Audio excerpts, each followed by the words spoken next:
Do a world conquest. Can you please do a world conquest? When will you do a world conquest? Okay, fine. I'm doing a world conquest. Ever since All Under Heaven came out, the map got 33% bigger. Well, that's not going to stop me from taking over the entire world. Starting as Temüjin, more famously known as Genghis Khan, the world will be ours. We're right here in the steppe as a nomadic tribesman. Nomads play by a completely different rule set compared to other government types. Instead of buildings, we have county fertility, which determines how much money and herders land gives. There are seasons, not like the yearly seasons we think of, but longer climate situations. I find that these end up not mattering all that much. And there's migration, which lets you travel to new lands in an attempt to get higher fertility. I don't use this feature a single time. We have no buildings in our land, but instead we have a nomadic capital that travels with us. We have our yurt as the main building and these other slots to construct different kinds of buildings. Each building has these internal upgrades to get even more bonuses. Buildings cost gold, prestige, and the special nomadic thing, herd. Your herd gets bigger over time from your land, but there's a max you can have. I want to increase this max to get the biggest herd possible, as that's the first step to take over the world. I'll wait to buy any upgrades for now as I am very broke. Speaking of broke, that's what I'll be if you don't subscribe to the channel. I also have channel memberships for people who want to support the channel on a whole nother level. I really appreciate everyone watching and subscribing, so thank you. Okay, I'm picking up a chivalry focus for the advantage. Instead of the normal counselors, you have 4 Kurultai members. The tasks are completely different from the usual counselor tasks, and multiple members can do the same task. Our military here is these 300 Mongudai archer cavalry with a super high damage, but a low defense stat. The pursuit is also insane. What that means is if we win battles, we will kill more men. Our culture makes archer cavalry better, so we'll stick with them. Our goal is to become the greatest of all Khans, then of course, take over the world. To become the greatest of all Khans, we need to get unrestricted dominance. This is what we need the herd size for. We need a herd of 75,000. We're currently at a limited dominance, and the next level requires a herd of 10,000. To get this number up, we need more land. I can either declare war for a county or bring our neighbor under tribute. This neighbor looks weak, so I'll attack him first. I'm going for a county since I have an open domain slot. When we raise our troops, a percent of the herd is raised as our nomadic horde. This means that fighting battles will cost us some of our herd. Victory is ours! Hey, what are the Mongols doing here? I'm the Mongols. Any man who must say, I am the king, is no true king. I want to be the only Mongol, so I'm gonna take their land. It works in our favor as I'm trying to get enough land to get this kingdom title here. Instead of taking land directly, I'm gonna start doing tribute wars. 1 county per war just doesn't cut it, and nomad tributaries are great. They stick after death unlike regular tributaries. Oh crap. Well, that's embarrassing. They formed an alliance to get more troops. Speaking of troops, to replenish your men-at-arms, you must spend your herd or gold. Kinda like what you have to do as an adventurer. Get your greedy hands out of here. Hey, this guy wants to become our blood brother. Sure, I guess. I will be your brother until my death. Are you kidding me? You already want to leave my realm? So we become brothers just for him to dip.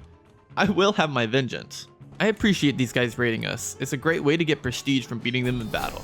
That blood brother that left immediately lost his land, and now I can get it back. What a waste. Okay, their troops are split up, so I just need to do the classic 1-2 punch. Attack the first army, and then attack the second army. They keep running away, so screw this. I'm white piecing y'all. I have learned that I need high dominance to get the kingdom title, and claiming the title will start a war with the other people within the kingdom. I'm starting to do bigger wars, so I need to get torchbearers. They will help us siege down enemy territory. I just won a huge tributary war. Now, I gotta deal with some more invaders. Or maybe I'll lose to the invaders? It's just a county. And the guys are tributary? I don't know, I'm so confused. To get that high dominance, I need a bigger herd, so what I can do is start stealing herd. It's a pretty easy intrigue scheme to get away with, and it's fast. Thank you very much. Instead of utilizing techs, I'm increasing my military size with buildings in our nomadic capital. I have the whole kingdom under our control, except for this northern part by another fake Mongols ripoff. I'm gonna go raid them out of spite. I just discovered the siege engineer position. If you ever play nomadic, make sure you hire one of these guys. It makes sieges so much quicker. I've unlocked our first dynasty legacy, so I'll just get the first tier of nomadic for the horde game. It was either this or the warfare branch. I got my herd up to 10,000, so now I can increase our dominance. It'll give us a higher domain and vassal limit, and of course the ability to get a new kingdom title. But I need prestige first. We're cool, so I'll do a Nerge, a kind of hunt where you slay hundreds of animals to prove your manliness. Oh dang, level 3 dominance unlocked the level 5 yurt. The bonuses on this are great. My troop slots are full and ready for battle. Everyone who holds land in the kingdom will fight me over this. It's kind of a fun way to get a new title. They don't stand a chance. I just destroyed their whole army. There we go. Took the enemy capital and won us that war. Now look at that. All those enemies are now our tributaries. We sure are growing nicely. This is a pretty cool court we got. I just held the most perfect Nerge. We killed so many pixelated animals. Shut up, Nerge. Well, back to expanding. I want to start bordering China so that when they completely collapse, I'll have the ability to go in and sweep up all their land. Although our next step would be to get the Empire of Mongolia title. This requires the next dominance level, so a herd of 30,000 is required. There's yet another fake the Mongols. Like, how do you dare to be the Mongols? There's this cool war goal to free all of someone's tributaries by forcing them to be your tributaries. So maybe free isn't the right word. At this point, I'm just too strong for our neighbors to handle. The best thing is when they realize this and they accept to become our tributary without a war. With all these new lands under our control, my herd is increasing by a substantial amount per month. I could probably just wait until we reach 30,000, especially since there's so many states that will bring us tribute with no war. I can also come to our tributaries and increase the amount of herd they bring us each month at the cost of some prestige. And instead of war, I can upgrade our capital buildings to increase the herd given to us by those tributaries. Oh god, run! Raiding in China is fun, but when the police show up, it's over. 41,000 men to stop my raiding is crazy. I am so out of here. How about instead I take over these other neighbors? Those two big tributaries I just took are giving us like 100 herd a month, so it was definitely worth it. I'm getting a little old, so it's about time we start fixing our succession. Succession is unstable when you have counselors that are disobedient. They'll start a civil war when I die right now. What I can do is just simply force them to be obedient, and then our succession becomes stable. We even get to pick which one of our kids takes over after us. 30,000 herd achieved. It's time for absolute dominance. Now we can dominate Mongolia. Except no, we can't. Apparently we'd have to fight China for the title. All because they own a single county of the empire. Let's attempt my favorite solution. Murder. If we can kill him, maybe it'll weaken China enough for us to beat them. We have a surprisingly high chance to get away with murdering the hegemon of China. You'd think it would be harder murdering such an important guy. Hopefully now China will get a lot weaker. Actually, apparently the land they held in Mongolia is no longer held by them. I'm not sure if it's due to the murder or just luck. Should be easy to dominate Mongolia now. The empire is mine.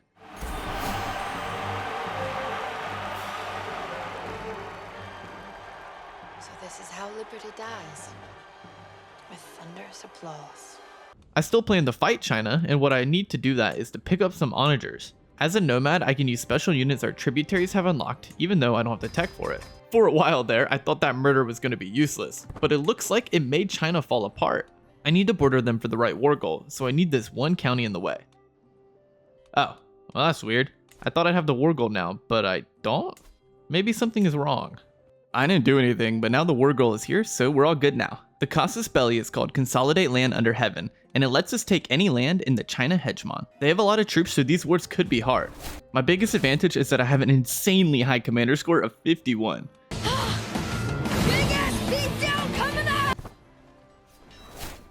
And there you have it. We're powerful. I can't grant the titles away because I'm at my vassal limit. I have to give our smaller vassals away to larger vassals, as only direct vassals are counted. There we go, now it'll work. Our vassal limit is real small until we reach max dominance. I'm going to continue to take over as much land as possible. We have a nice 16,000 men thanks to our horde riders that come from our herd. They're very similar to levies, except they have higher stats. Okay, that's funny. The game decided to give me the overpowered conqueror trait. Not that it'll matter, I think I'm about to die. Normally it gets inherited, but I have that disabled since I find it to be too broken. My nomadic capital is continuing to get good upgrades, and I'm continuing to grow in size as I take Chinese kingdoms. Some of these are nice and big, perfect to take. Oh my god, my son and heir died. He wasn't any good, but his daughter? That's the one who I've been training to take over after me. She's a genius with multiple commander traits and a martial education. Well, there's no way to pick her in our succession. I can only pick one of my kids, and since my eldest son is now dead, I obviously can't pick him. Okay, well, I'll start training my 7-year-old granddaughter, whose father is still alive, and then make him our new heir. Man, each kingdom we take increases our military size like crazy. Ah man, I knew it was coming soon, but it's still sad to see. Our new guy, the smoker, is still good enough to lead the Mongols, although his main job is to prepare this girl to take over. Yeah, I guess that makes sense. A bunch of vassals want their independence. As a part of my coronation, I have the ability to duel one of those guys who want to rebel. Let's kill him. Goodbye, traitor. I think the rebellion is still gonna happen, so I need to win this war fast. Ah, well, there's the first rebellion. Actually, it's pretty small, and the other rebels don't want to revolt anymore. We're gonna be fine. I successfully expanded the realm for our oath. Life is good. There we are. I can now upgrade our dominance to the max level of unrestricted. It'll give us an insane 1,000 vassal limit, preparing us to take over the world. I'm gonna do this immediately. I mean, that's just awesome. The next step would be to become the greatest of all Khans, which will start an absolutely massive war, so I need to prepare. And by that, I mean take more easy land. That's the only way I know how to prepare. Whoa, I actually just lost the battle. That's a first. It was just a bad fight to take. I should be good now. Come here, guys. These onagers really aren't cutting it anymore, so after this war, I need to replace them with some trebuchets, since I can create those now. Sieging is probably the most important part of these wars, so we might as well make as many as we can. Man, we're growing nicely. So when we become greatest of the Khan, it'll start a war, but I didn't mention who it actually starts it with. It starts it with everyone in the steppe, and our strongest neighbor. To kind of get around this, I'll make our strong neighbors tributaries so they can't join the war. Rest in peace. But I think this is a good thing. I set this new character up to be the one to become the greatest of the Khans and begin the world conquest. Unfortunately, I had a disloyal counselor, so some tributaries left, but most of our land are direct vassals, so that doesn't really matter. Oh, this does matter though. This is gonna be bad. They hated my father, and now they hate me even more. I can try to form alliances with some of those rebellious vassals, but it won't stop the war entirely. I killed one of the rebels in a duel during my coronation once again, but that also won't stop it. Oh my god. I've never seen so many people rebel at once. Man, they must really hate women. Okay, so they have doubled my total men. Oh, and it's the entire nation. Look at that red. Well, I can try to murder the enemy war leader. Maybe I'll get lucky. And there's a second civil war to deal with now. Said war leader is down here, so I'll raise my troops as close as possible and rush the capital. This might be the end of the game, guys. I'm not really sure how I'm gonna deal with this. Man, is this bad. Oh, and I haven't purchased mercenaries as I want to save them in case some of the enemy armies go for my capital. Mercenaries can basically teleport when you buy them. If I'm able to split up enemy armies, I have a chance to cause some big casualties, but even still, the enemy is taking so much of my land at the same time. Oh great, a third rebellion. Yeah, and the murder scheme failed, so that's not an option. There are some troops near my capital, so I think it's time to call in those mercenaries to defend it. I'm sieging the enemy capital. If we're lucky, we'll take the enemy war leader and instantly win the war. Wait, are you serious? A fourth one?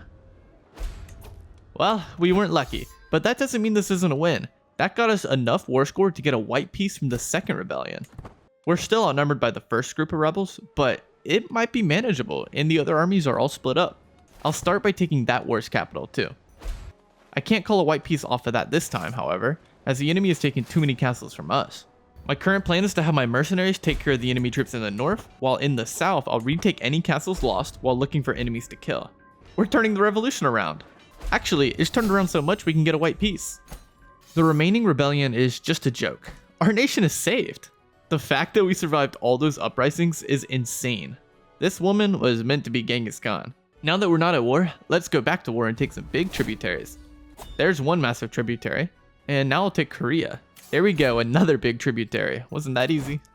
Because declaring myself as the greatest Khan will make everyone go to war with me, I need to break apart these confederations. Bringing them under tribute will do that just fine. And when we start bordering other nations, they are much more likely to become our tributaries, without war. I'm ready for this. I just need my powerful vassals to be obedient. It only takes 75 prestige, so there we go. Winning this war will let us literally take over the entire world with the special war goal we'll unlock. Man, if you thought that rebellion was big, look at that, god damn. The Abbasids were considered our strongest neighbor apparently, so they're the enemy war leader. I'll raise my troops on the island here, then sail over. Meanwhile, I'll use mercenaries to defeat the smaller armies in the north. I only raised men-at-arms on that island, so I could raise my horde riders up here to defend. We have nearly 100,000 men in this one stack, so it shouldn't matter that they lack men-at-arms. Yeah, they're actually crushing. My troops have arrived in the Abbasid Empire. My plan is to siege castles along the Euphrates to reach the enemy capital. Why are these guys sending 10,000 men to fight my 100,000? Okay, I control the capital. It should be easy to win from here. This very well may be the last battle of the war. And yep, it is. We've become the greatest of the Khans. As the greatest of the Khans, I get an insanely overpowered trait, making my army essentially unstoppable. I get a bunch of troops, and on top of all of that, I get a new war goal to take over any nation in one go. I am Genghis Khan. Yeah, that's not a name, it's actually a title. We have this thing here called offer, submission, or ruin. Basically, they either give us what we want, or we declare war on them immediately. But it's not just a regular war. Every time we siege a castle, we obliterate the development and take a bunch of money. So yeah, they either submit to us, or they're ruined. As the greatest of the Khans, we only need 90% war score to win. Nice touch. Every time we defeat a nation with the submission or ruin, other nations are more likely to submit to us. The plan is to obliterate some medium to large sized nations to make all the small ones join us freely. Our army is simply too big to manage, so what happens if I turn on automatic troops? Okay, that's crazy. Look at this. Yeah, no one can stop something like that. The Abbasids were the ones who tried to stop this first, so let's destroy their country. There we go, the Middle East is mine. It's great when a nation is willing to join us, as they will give us either special soldiers or, what I prefer, siege weapons. I'm continuing my conquest in Asia, of course, so right now my focus is on India. Oh, and I got the Peacekeeper perk and the Marshal Tree, so now it only takes 80% war score to win. All the dukes agree to submit, but kings are much less likely to. Kinda surprising though, since you'd think they'd hear about what happens to those who rebel. I guess they think they're special.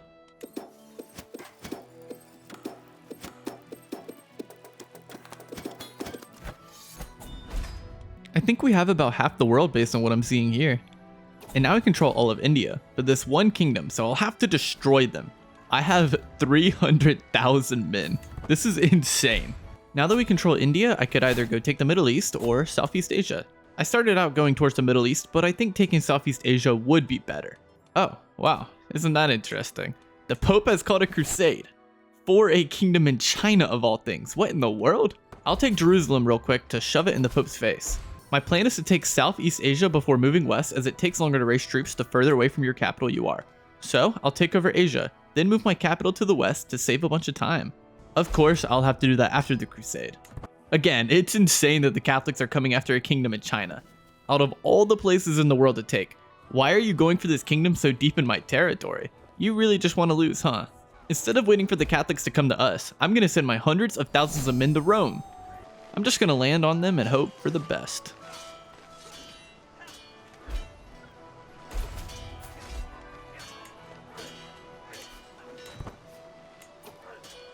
Oh, so that was a bad idea. But we have a ton of evasions, so we should be able to get away without many casualties. The troops have left Rome undefended now, so let's take it. Unfortunately, there's a cap of 50% war score for occupying counties when defending a crusade, so I now need to go fight the Crusaders. Now that I have a defending bonus, I should wipe them out. Most of the forces are here in modern day Turkey. How in the world would they ever siege enough castles to get to the Kingdom of Xi? It's just insane. After killing 200,000 Catholics, the Pope finally decided to surrender and end the crusade. Now back to Asia. I really don't want to sail to these islands, so I'm hoping that most of them submit. To increase our chances, I'll take the rest of the remaining Asian kingdoms. Oh hey, we qualify for the end goal now. There's this decision to reform your realm that'll end your conquest and create a solidified realm. Of course I won't be taking this until we own the world though. Some of these islands are still resisting. Stop resisting! So it looks like I'll have to go to war with a few of them. Instead of going to war with them one at a time, let's just take all of them at the same time. I'll split my army up into groups of 75,000, tasked to take over an island nation each. Southeast Asia is all mine. Last but not least, it's time to take Japan. Surely a typhoon won't hit us. Unlike the real world Mongols, I've arrived in Japan and I will take over the archipelago easily. Now that's all of Asia conquered, except for Tehran, I guess. Oh wait, and Siberia. Let's take that real quick. I'm on my deathbed, so it'll be a good idea to give away all the extra titles we have to stop everyone from hating us. If they hate us, they'll rebel against our child. Before I die, I'm moving my capital over to the west to be closer to where we will be conquering next. If our vassals rebel again, there's a good chance our empire falls apart. I mean, it's so incredibly big now that I may be unable to deal with the rebels. I can demand obedience to lower their chances of rebelling, to hopefully reduce the amount of rebels even if I can't stop the rebellion outright. I can also send gifts to those on the edge about rebelling to pull them to my side. My first action as the new Mongol emperor was to take Rome. It just felt like the right thing to do. Now that we're entering Europe, I can upgrade our siege units to bombards. These are a direct upgrade to trebuchets.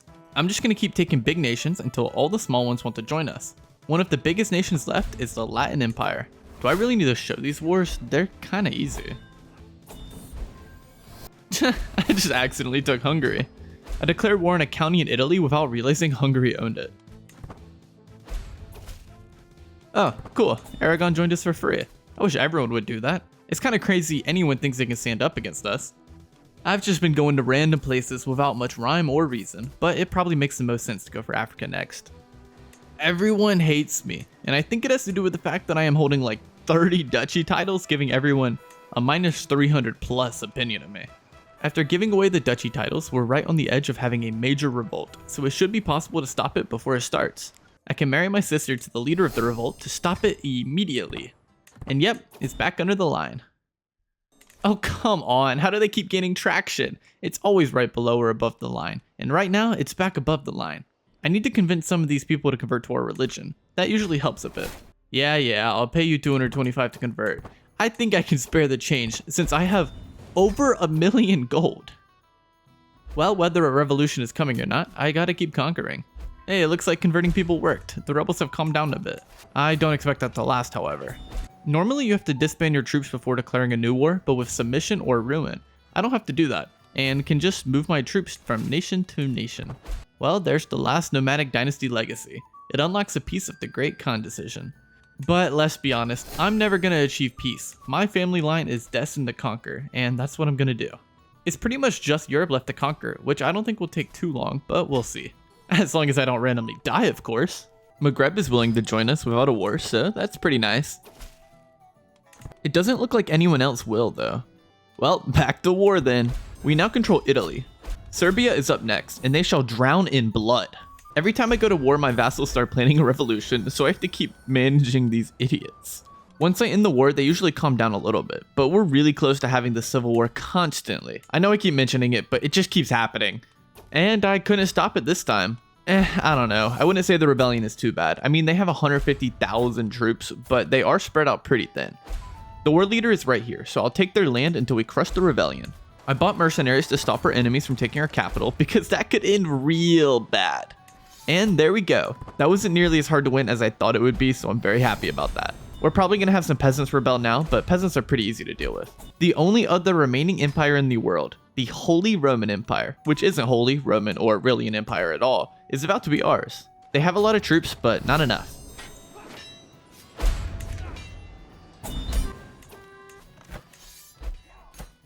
Now I'll move my capital to the middle of Europe to conquer the rest of these kingdoms real fast. I'm destroying the papacy in the meantime. I bet they regret calling a crusade on me now. Okay, we have Iberia in its entirety now. I'm gonna finally take the kingdom here since I've just been ignoring it for far too long. Man, imagine if the Mongols invaded England in real life. That would have been an insane alternate history. Just Sweden and Norway left. Oh, and Korea over here. I forgot I made them a tributary instead of conquering them earlier. Just 2 more nations not in our realm. 1 more nation not in our realm. All the way back to where we started. I made them a tributary so long ago that I completely forgot, but I guess at some point they got independence.